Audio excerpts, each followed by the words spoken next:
Thank you, Senator Brown. Senator Shoebridge. Thanks, Acting Deputy President.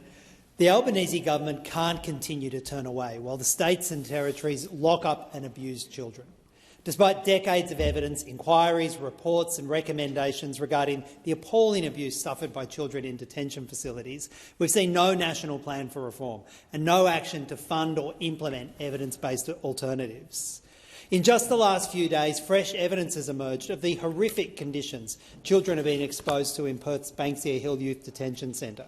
Western Australia's Inspector of Custodial Services warns the prison is in a state of emergency, with appalling rates of self-harm and attempted suicides and stretched mental health care services.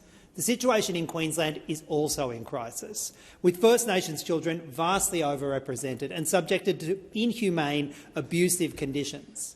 Of approximately 291 children in prison in Queensland right now, 195 are Indigenous. That's 67%.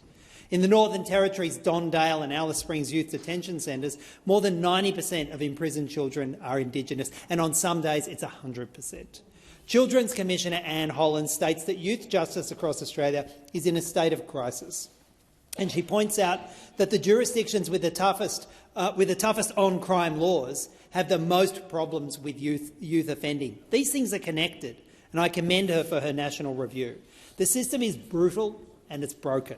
Instead of helping and healing, kids in prison are being subjected to abusive conditions and inhumane treatment, which exacerbates their trauma.